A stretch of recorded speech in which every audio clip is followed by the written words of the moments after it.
ಇಷ್ಟೊಂದು ನೈಸ್ ಆಗಿದೆ, ಮುಟ್ಟು ನಿನ್ ಮುಟ್ದಾಗ ಅನ್ಸ್ತಾ ಇದೆ. ಸಾಕು, ಮೊದ್ಲು ಐರನ್ ಮಾಡಿ. ಯಾರು ನಿನ್ಗ? ನನ್ಗಲ್ಲ ರೀ, ಚೂಡಿದಾರ್ಗೆ. ಚೂಡಿದಾರ್ ನಾನು ಐರನ್ ಮಾಡ್ಬೇಕಾ? ಮೊದ್ಲೇ ಫಾರಿನ್ ಅಂತೀಯಾ? ನೀವಾದ್ರೆ ಕೇರ್ಫುಲ್ ಆಗಿ ಐರನ್ ಮಾಡ್ತೀರಾ. ಈಗ್ಲೇ ಹೇಳಿದೀನಿ, ಜಾಸ್ತಿ ಬಿಸಿ ಇರಬಾರ್ದು. ಆಯ್ತಮ್ಮ, ಇವತ್ತು ನಿನ್ ಬಟ್ಟೆಗೆ ನಾನು ಐರನ್ ಮಾಡ್ತೀನಿ, ನಾಳೆ ನನ್ ಬಟ್ಟೆಗೆ ನೀನ್ ಐರನ್ ಮಾಡು. ಓಕೆ, ನಾಳೆ ಬಂದಾಗ ನೋಡ್ಕೊಳ್ಳೋಣ. ಏ ಪುಟ್ಲರಿ, ಹೇಳ ಎಲ್ಲಿದ್ಯಾ? ಕೋರ್ಟಲ್ಲ?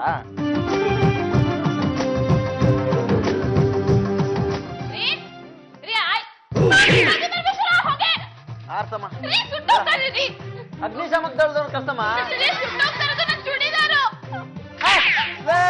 ಚಾಡ್ತಿನ ಮನೆ ಹಾಳಾಗೋಯ್ತು ಕಣ, ಚಾಟಿ ಹೇಗತ್ತಿನ ಪರಿಸ್ಥಿತಿ ಬಂತಿಡೋ.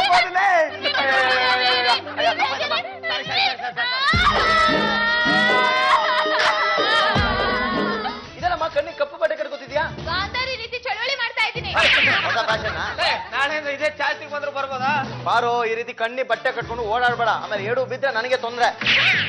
ದುಡ್ಡು ಖರ್ಚು ಮಾಡ್ರಿ, ಯಾರು ಬೇಡ ಅಂತಾರೆ? ನೋಡಿ, ನಂಗೆ ಅದೇ ರೀತಿ ಚೂಡಿದಾರ್ ಬೇಕು. ಒಂದ್ ವೇಳೆ ನಾನು ಏನಾದ್ರೂ ಈ ಕಪ್ಪಟ್ಟೆ ಬಿಚ್ಚಿದ್ರೆ ಫಸ್ಟ್ ನೋಡೋದು ಆ ಚೂಡಿದಾರ್ನೆ. ಸುಬ್ಬು, ಏನಕ್ಕ? ಒಂದ್ ಲೋಟ ಕಾಫಿ ತರಕಾಗಲ್ವೇನೋ? ನಂಗ್ ಬಾಂಡೆನ ನೆಲ್ಕಂಗಿಲ್ಲ, ಕಾಫಿ ಹೆಂಗ್ ಮಾಡ್ಲಿ? ನಿಂಗ್ ಇನ್ನೊಂದು ವಿಷಯ ಗೊತ್ತನ? ಇಲ್ಲ. ಮಾಮ ಸ್ಟವ್ ಎಲ್ಲ ತೆಗೆದಿಟ್ಬಿಟ್ಟಾನ. ಯಾಕೆ? ನಿನ್ನ ಉಪವಾಸ ಕೆಡಿದ್ರೆ ಕಣ್ಣಿನ ಪಟ್ಟಿ ತೆಗಿತಿ ಅಂತ. ಹೀಗೆಲ್ಲ ಮಾಡ್ತಾ ಇದಾರೆ ಇವ್ರು. ನೀ ಕಣ್ಣಿನ ಪಟ್ಟಿ ತೆಗಿತಾನ, ನಿನ್ ಬಾಂಡೆನು ಸಿಗಲ್ಲ, ಸ್ಟವ್ ಸಿಗಲ್ಲ. ನೀನು ಉಪವಾಸ, ನಿನ್ ಜೊತೆಗೆ ನಾನು ಉಪವಾಸ. ಮನೇಲಿಲ್ಲ ಅಂದ್ರೆ ಏನಂತ ಹೋಟೆಲ್ಗೆ ಹೋಗ್ತೀನಣ್ಣ. ಅಕ್ಕ, ನೀ ಹೋಟ್ಲಿಗೆ ಹೋಗ, ನಾವ್ ಎದರ್ ಮನೆಗೆ ಹೋಗ್ತೀನಿ. ಅದೆಲ್ಲ ಏನೋ ಬೇಕಾಗಿಲ್ಲ, ನೀನು ನನ್ ಜೊತೆ ಬಾ. ಅಲ್ಲಕ್ಕ, ಬ್ಯಾಡ್ ಒಬ್ಬಕ್ಕೆ ಹೋಗಿಲ್ಲ, ಈಗ ಕೆದ್ರಾಕತ್ತಿ, ಒಬ್ಬಕ್ಕೆ ಹೋಗ್ ಬಾ. ಸುಬ್ಬು, ಸುಬ್ಬು, ಸುಬ್ಬು. ಮಸಾಲೆ ದೋಸೆ ನಿನಗಿನ ಮಸತಿ. ನಾನೇ ಹೇಳಿದ್ದು ಕಣೋ, ಗಟ್ಟಿ ಚಟ್ನಿ ಹಾಕುಂತ. ಮಸದಕ್ಕ ಅದನ್ನ ಅಲ್ಲಿಂದ ತಂಬ. ಮತ್ತೆ ಮಾಮಾಗ ಅವ್ರಿಗೆ ಯಾಕೋ ಕೊಡೋಣ? ನಾನ್ ಚೂಡಿದಾರ್ ಕೇಳಿದ್ರೆ ಅವ್ರು ತಂದ್ ಕೊಟ್ರ? ಅಂದ್ರ ಮಾಮಾಗ ಉಪವಾಸ ಇಡ್ತಿ. ಇರ್ಲಿ ಬಿಡು.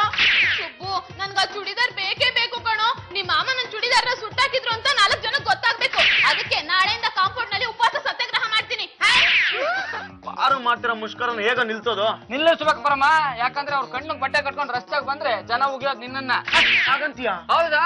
ನೀನೊಬ್ಬ ನಟ, ನಾನು ಉಪವಾಸ ಕೂತ್ರೆ ಯಾರು ಕೇಳಲ್ಲ. ಅದೇ ನಿನ್ ವಿಷಯ ಬೇಗ ಪ್ರಚಾರಕ್ಕೆ ಬಂದು ಇಡೀ ಜಗತ್ತಿಗೆ ಗೊತ್ತಾಗುತ್ತೆ. ನಿನ್ನೆಯಿಂದ ಉಪವಾಸ ಮಾಡ್ತಾ ಇದ್ದೀನಿ, ಯಾರೊಬ್ರು ಬಂದು ನನ್ ಕೇಳಲಿಲ್ಲ. ಮೇಡಮ್, ನೀವು ಆ ಫ್ರೀಡಂ ಪಾರ್ಕ್ ಹತ್ರನಾದ್ರೂ ಕೂತ್ಕೊಂಡು ಉಪವಾಸ ಮಾಡ್ತಿದ್ದಿದ್ರೆ ಆ ಮಂತ್ರಿಗಳಾದ್ರೂ ಬಂದು ಜ್ಯೂಸ್ ಕುಡಿಸ್ತಾ ಇದ್ರ? ನೋಡ್ರಿ,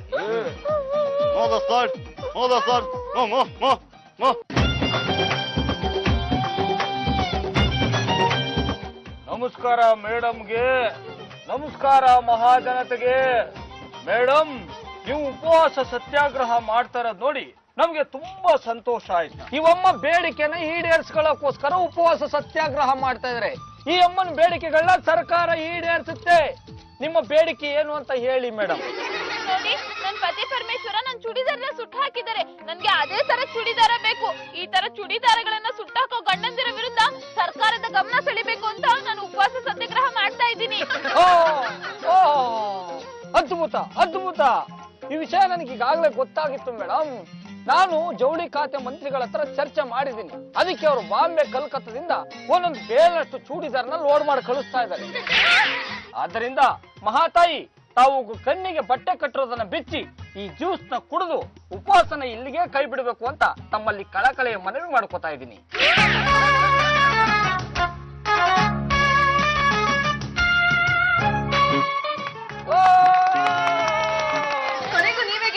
ಅದೇ ನನಗ್ ಸಂತೋಷ. ರಾಜಕಾರಣಿಗಳು ಬಂದಿದ್ರಿ, ಬಾಂಬೆ ಕಲ್ಕತ್ತಾದಿಂದ ಚೂಡಿದಾರ ಕಳಿಸ್ತಾರಂತ. ಹೌದು ವೇದ, 2 ಪೇರ್ ಚೂಡಿದಾರ್ ಕಳಿಸ್ತಾರಂತೆ. ಸುಮ್ನೆನಮ್ಮ ನೀನು. ಕಣ್ಣಿ ಬಟ್ಟೆ ಕಟ್ಕೊಂಡು ರಸ್ತೆ ಮಧ್ಯೆ ಓಡಾಡ್ತಿದ್ದಲ್ಲ, ಎಲ್ಲಿ ಎಡು ಬೀಳ್ತೀಯೋ, ಯಾವ ಲಾರಿ ನಿನ್ ಮೇಲೆ ಹತ್ತು ಅಂತ ಭಯ ಆಗೋಗ್ಬಿಟ್ಟಿತ್ತು ನಂಗೆ. ನನ್ ಕಣ್ಣಿ ಕಟ್ಕೊಂಡಿದ್ದು ಪಾರದರ್ಶಕ ಬಟ್ಟೆ, ಕ್ಲಿಯರ್ ಆಗಿ ಕಾಣಿಸ್ತಾ ಇತ್ತು. ಹೋಗ್ಲಿ ಬಿಡ, ಮೇಡಮ್ ನಮಗೆ ಹೊಸ ಚೂಡಿದಾರ ಬಂದ್ಮೇಲೆ ಮಾತಾಡಿದ್ರಾಯ್ತು. ರೀ, ಚೂಡಿದಾರ್ ಕಳಿಸ್ತೀನಿ ಅಂತ ಹೇಳಿದ್ರು, ಆದ್ರೆ ಯಾವಾಗ ಕಳಿಸ್ತೀನಿ ಅಂತಾನೆ ಹೇಳಿಲ್ಲ. ವಿಚಾರಿಸ್ಬೇಕು ರೀ. ವಿಚಾರ್ಸಕ್ ಅವ್ರು ನಿನಗೆ ಸಿಗ್ಬೇಕಲ್ಲಮ್ಮ. ಅಂದ್ರೆ ಸಾರ್ವಜನಿಕರ ಮುಂದೆ ಉಪವಾಸ ಸತ್ಯಾಗ್ರಹ ನಿಲ್ಸ್ಬೇಕು ಅಂತ ರಾಜಕಾರಣಿ ವೇಷದಲ್ಲಿ ಬಂದಿದ್ ಗುಂಡ ಇನ್ಸ್ಪೆಕ್ಟರ್ ಆಗಿ ಬಂದಿದ್ ನಾನು.